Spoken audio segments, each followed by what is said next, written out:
Je crois que j'ai légèrement craqué mon slip sur cette page. Bonjour à tous, on se retrouve aujourd'hui pour ma pile à lire du Cold Winter Challenge 2020. Oui, je la fais longtemps après tout le monde, que voulez-vous? Je prends mon temps, je suis aussi débutante en lecture, on va dire, enfin plutôt je reprends la lecture que j'avais pas pris depuis plusieurs années, donc j'ai hésité à faire ce challenge. Je me suis dit j'ai pas vraiment de livres qui vont rentrer dans les catégories, et en fait si, dans ma bibliothèque j'avais quand même pas mal de livres qui allaient dans un peu toutes les catégories. Allez, c'est parti, je ne vais pas vous détailler les livres, ils sont connus de tous parce que j'ai pris quand même des classiques. Menu 1, la magie de Noël. Première sous-catégorie, Under the Mistletoe. C'est celle en fait qui m'a posé problème parce qu'il faut choisir une romance feel good de Noël, et c'est pas du tout ma came les romances, encore moins de Noël, donc c'est le livre que j'ai dû aller acheter. Je me suis dit bon, si ça se trouve ça va me plaire, même si c'est pas du tout mon style. J'ai peut-être changé d'avis depuis, parce que moi depuis des années je lis plutôt de la fantasy, du fantastique, science-fiction, etc. Donc la romance c'est pas du tout mon truc. J'ai donc pris Cher Père Noël, je voudrais un mec de Caro M. Lynn, c'est aux éditions Harlequin. C'est une romance qui m'a l'air assez rigolote, c'est pour ça que je l'ai choisie. On va suivre Ali qui écrit sa lettre au Père Noël. Assez originale cette lettre, et par erreur elle l'envoie à son patron.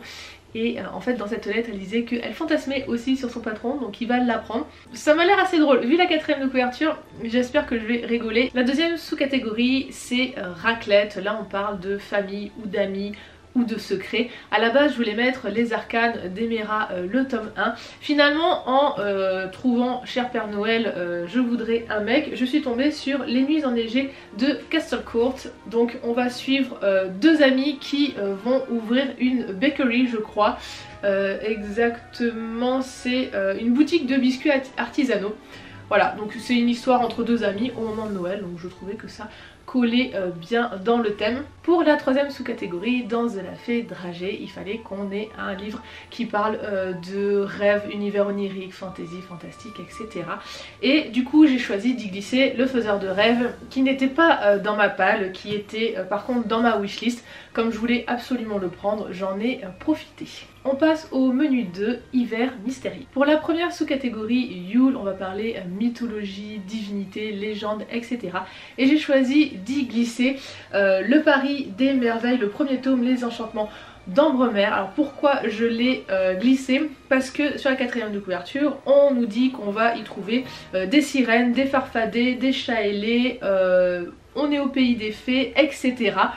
Donc je trouvais que ça collait assez bien au thème. Pour la deuxième sous-catégorie Reine des Neiges, on va parler femmes de pouvoir féministe, et j'ai failli vraiment prendre au pied de la lettre cette catégorie et vraiment prendre un bouquin sur la Reine des Neiges, parce que j'en ai un, j'ai l'Art of de la Reine des Neiges 1. Je voulais aussi prendre le roman qui se passe entre les deux films, il est sur ma wishlist.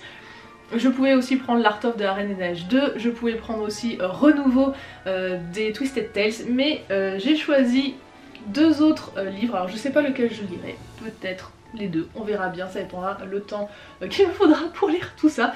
J'ai pris donc un Twisted Tale Réflexion. Donc c'est sur Mulan, parce que pour moi Mulan représente vraiment la femme forte. Et j'ai aussi pris La Reine du Tirling, le tome 1. De ce que j'en ai vu, c'est Kelsey qui va devoir reconquérir sa place au pouvoir. Il me semble que ça rentre dans le thème. Dans la troisième sous-catégorie New Year, New Me, on va parler métamorphose, transformation, évolution. Et là je vous avouerai que c'est une abonnée qui m'a aidée, c'est une abonnée libraire qui m'a dit que dans ma palle j'avais un livre qui irait très bien dans cette catégorie. C'est Cinder, je ne sais pas de quoi ça parle à part que c'est le conte de Cendrillon revisité, voilà, c'est tout ce que je sais. On passe au menu numéro 3, Marcher ensemble dans la neige. La première sous-catégorie c'est les reines du Père Noël, on va parler animaux, écologie, nature, etc. Du coup j'ai choisi deux bouquins, donc un qui va être rapide à lire, c'est Créatures Fantastiques, c'est un manga, c'est le tome 1, on va parler en fait d'un vétérinaire qui va soigner des créatures fantastiques, donc on a nos animaux. Et a priori il y a des animaux également dans La Légende des 4, le tome 1. Donc je pense que je vais lire les deux parce qu'un petit manga ça va aller vite et j'ai vraiment envie de lire celui-là, surtout que c'est une saga. Donc il faudra après que j'enquille sur la suite. Dans la deuxième sous-catégorie aurore boréale, on va parler aventure, périple, etc. Et je vais étonner personne, quand j'ai vu aurore boréale j'ai pensé à quoi ? À la croisée des mondes.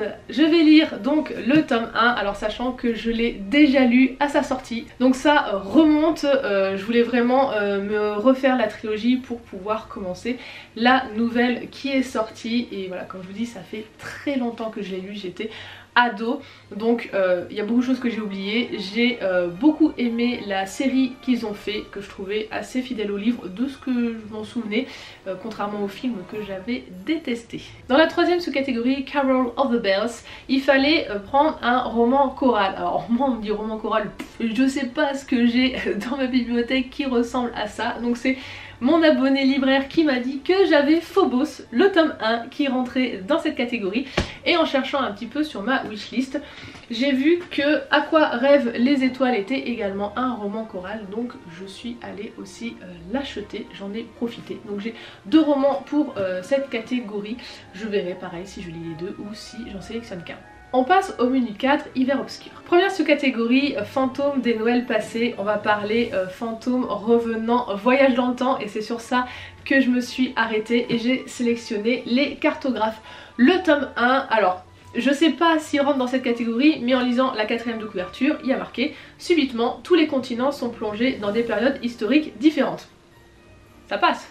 Pour la sous-catégorie frissonner sous un plaid, on va parler épouvante, horreur, thriller, etc. Et apparemment dans ma page j'avais un truc qui m'a l'air d'être bien frissonnant, c'est In the After. Apparemment on a des créatures qui dévorent des humains, donc ça met dans l'ambiance. Pour la sous-catégorie Nuit du solstice, il fallait prendre un livre de moins de 300 pages.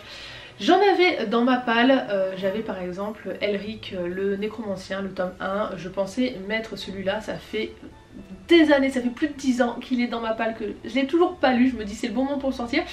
Et finalement non, passant chez Cultura, je suis passée devant l'apprenti épouvanteur le tome 1, donc je me suis dit c'est lui qui ira dans cette sous-catégorie de moins de 300 pages, vu qu'il en fait, c'est quoi extrait? Non ça compte pas, on va aller avant, 273 pages. Et le dernier menu, le menu 5, c'est le menu bonus au chaud devant la cheminée. J'ai décidé de le faire parce que sur les 3 sous-catégories, il y en a 2 où j'ai choisi des livres rapides à lire, donc je me suis dit que ça allait facilement le faire. Dans la première sous-catégorie, grands enfants, il fallait choisir un livre jeunesse.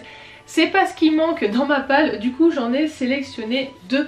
J'ai pris d'abord Grisha et ensuite L'école du bien et du mal, le tome 1. Je me dis si j'ai le temps, je lirai le plus gros, si je suis un peu pressée.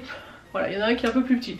Voilà, c'est tout. Dans la sous-catégorie vitrine de Noël, il fallait choisir une lecture graphique, BD, roman graphique, peu importe, du moment qu'il y avait des illustrations de Noël ou de l'hiver. C'est la sous-catégorie qui me posait un peu problème dans le sens où ça ne m'intéressait pas vraiment. Et puis je me suis dit que j'ai une fille et donc que je pouvais choisir un livre pour elle. Bon, elle est trop petite pour l'instant, elle n'a que 7 mois, mais ça sera un livre qui pourra lui servir plus tard. Donc j'ai commencé à regarder des livres pour enfants. J'avais tout d'abord vu Sous les arbres, le frisson de l'hiver, je crois que c'est ça. Un petit livre trop choupi qui serait parfait pour ma fille en première lecture. Mais finalement je suis tombée sur les carnets de cerises, ils les avaient tous mis en présentation. Du coup j'ai pris le tome 3, c'est le dernier des 5 trésors. C'est celui qui a une couverture sur le thème de l'hiver. Les carnets de cerises, j'avais vraiment envie de découvrir ces histoires-là. J'ai demandé à la vendeuse Cultura si je pouvais prendre le tome 3 sans avoir lu les 2 premiers. Elle m'a dit qu'il n'y avait aucun souci parce que l'histoire était indépendante. Alors certes, on suit l'évolution du personnage et que c'est bien de lire les 2 premiers, mais je pouvais très bien commencer par le tome 3 et du coup si ça me plaît, ben, j'achèterai les 2 premiers. Et la dernière sous-catégorie, c'est Chocolat chaud, une lecture qui nous apporte du bien-être. Alors cette lecture va vous surprendre. C'est la BD Camelot, donc le tome 1, l'armée du nécromant. En fait, il faut savoir que je suis une grande amoureuse de Camelot, j'aime beaucoup Alexandre Astier et du coup Camelot c'est un peu la série que je me mets en fond à la maison depuis des années quand je suis toute seule. C'est la série qui en fait me tient compagnie. C'est la série qui me fait mourir de rire. C'est la série qui, quand je suis pas bien, me remonte le moral. Voilà, c'est ma série chocolat chaud, vraiment. Et donc du coup j'avais envie de découvrir les BD. Donc voilà, j'ai pris le tome 1. Donc voilà pour ma palle du Cold Winter Challenge 2020. Et je suis en train de la voir là et je me dis je suis folle. Je vais jamais réussir à lire ça. Mais bon, je vais essayer. Dites-moi en commentaire si vous aussi vous faites ce challenge. N'hésitez pas à vous abonner si c'est pas déjà fait. Et je vous dis à la prochaine pour une nouvelle vidéo. Bye bye!